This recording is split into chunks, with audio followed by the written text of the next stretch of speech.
별이 빛나는 밤에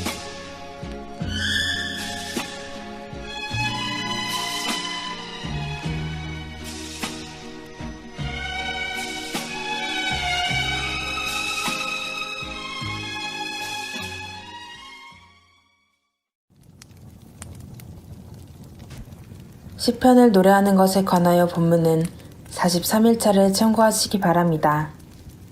성경과 역사 안의 시편 찬송글을 이어서 소개해 드립니다.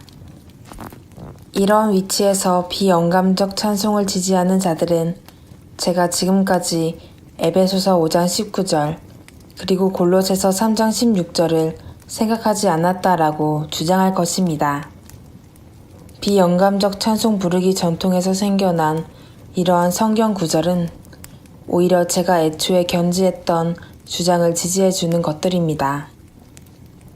그렇다면 윌리엄슨이 제기한 다음을 살펴보겠습니다. 성경 용어의 적절한 해석은 오늘날 우리가 그 용어를 사용할 때에 의미하는 바가 아닌 영감된 성경 저자들이 그 용어를 사용했을 그 당시의 의미를 살펴보아야 합니다.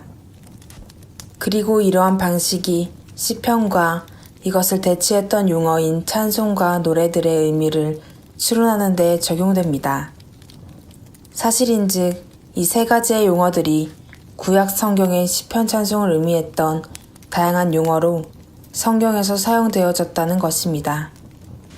헬라어로 번역되어진 구약 성경을 접했던 에베소인들이나 골로새 사람들에게 있어서 시편 찬송은 곧 시편이란 제목으로 불리어졌습니다. 헬라어로 번역된 구약 성경책에서 사용된 67개의 제목으로 시편이 사용되었습니다. 그러나 그중 6개의 제목은 찬송, 35개의 제목은 노래가 사용되었습니다.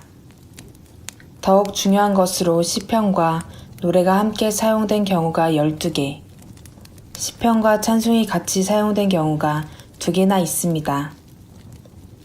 시편 76편은 시편, 찬송, 그리고 노래의 의미로 쓰였습니다. 그리고 시편 72편 20절에서 이새의 아들 다윗의 찬송이란 부분을 읽을 수 있습니다.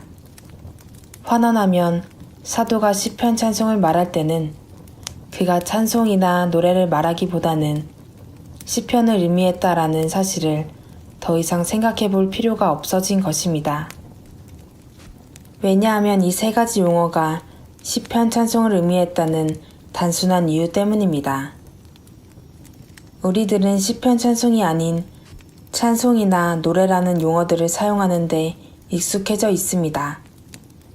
그러나 바울과 에베소와 골로새 지역에 있었던 그리스도인들은 이러한 용어들을 성경 자체의 용법대로, 즉 구약 시편 찬송의 다양한 시편들의 제목으로 사용한 것입니다.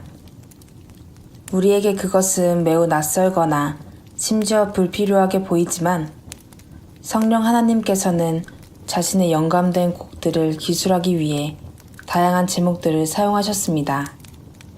그리고 사실 역시 그러했습니다.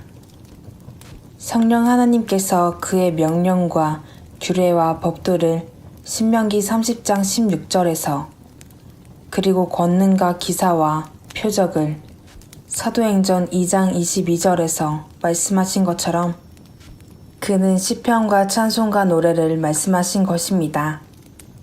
명령과 규례와 법도 모두가 성경의 언어로 모두 신성한 율법을 의미하는 것처럼 권능과 기사와 표적이 모두 하나님의 초자연적인 역사를 의미하는 것처럼 시편과 찬송과 노래는 바로 영감되어진 시편 찬송곡들을 의미합니다. 신약 성경은 이러한 결론을 보충합니다. 마태복음 26장 30절에서 예수께서 잡히시던 날 저녁 만찬 때 주님과 제자들은 찬송을 불렀습니다. 성경 주석가들은 이것은 유월절 날 늘 불리우던 할엘 시편 115에서 118편의 두 번째 부분이었다라는 사실을 인정합니다. 마태는 시편이 성경 용어상으로 찬송이었기 때문에 시편을 찬송으로 회상했던 것입니다.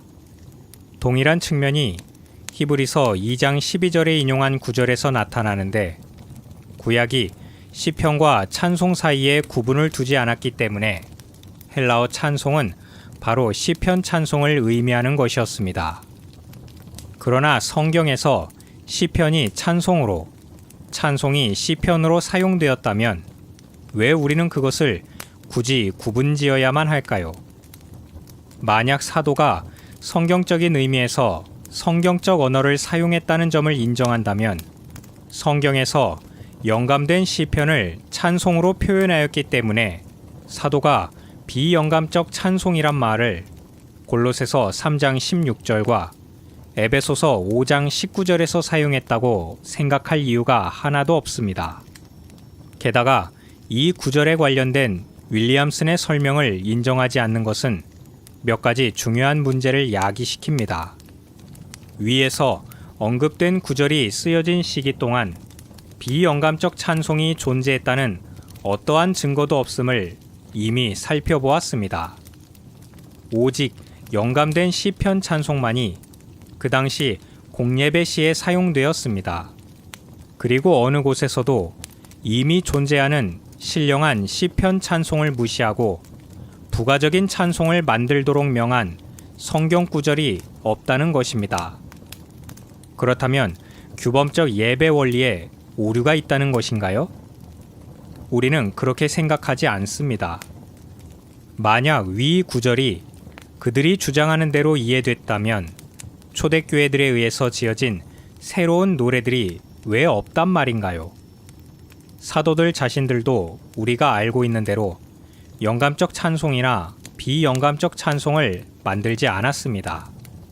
이 점이 오늘날 현대의 찬송가로서 위 구절을 해석하지 않았다는 점을 보여주는 데 도움을 줍니다. 또한 찬송과 영적인 노래에 현대적 의미를 부여함으로써 접근하는 방법은 의심의 여지가 많고 예배 시행에 있어 명백한 성경적 근거를 위한 규범적 원리의 요구를 충족시키지 못할 뿐 아니라 성경의 문법적, 역사적 해석의 기반을 무너뜨리는 것이 됩니다. 그래서 우리는 에베소서 5장 19절과 골로새서 3장 16절을 오직 시편 찬송의 관점에 반대하는 의미로서 볼 수가 없습니다. 이는 시편 찬송으로 보는 해석이 완벽하게 들어맞는 반면에 그러한 점을 반대하는 자들의 성경 해석은 존재하는 성경의 어떤 부분에도 걸맞지가 않기 때문입니다. 부쉬엘은 마침내 아주 중요하게 예배에 존재하는 인간 혁신의 문제의 근원을 밝히 드러내었습니다. 교만과 자만, 그리고 자기 주장은 시편 찬송을 음악적 대체물로 대신하려고 기울이는 모든 시도에까지 이르렀습니다. 윌리엄 로메이는 이러한 부분, 즉 예배에서 비영감적 찬송을 지지하는 점에 대해 비평을 가하였습니다. 나는 성령 하나님보다 더욱 훌륭한 찬송을 만들려고 시도하는 자의 이름을 알고 싶다. 성령 하나님의 찬송곡집은 참으로 충분하다. 그것은 어떠한 첨가도 필요 없다. 성령 하나님께서 그러하듯이 그것은 완벽하며 어떤 개선도 필요 없다. 도대체 그런 경우에 세상의 어떤 자가 교회에서 사용하기 위해 찬송곡을 쓰려고 의도하는가? 그것은 마치 그가 기존의 성경을 던져버리고 새로운 성경을 쓰려고 하는 것과 같다. 이 얼마나 불경스러운 시도인가? 그리고 내가 생각하기로는 부주의하게 우리의 찬송 장사꾼들이 이러한 불경스러움을 저질러 왔다는 것이다. 왜냐하면 그들은 시편 찬송을 내동댕이 치고 그들 자신들의 성경 구절을 교회 안으로 가지고 들어와서 아주 기쁘게 찬송을 부르며 막대한 경제적 이득을 취했다. 결국 이러한 모든 것이 하나님의 축복에 상반되는 것임에도 불구하고 말이다.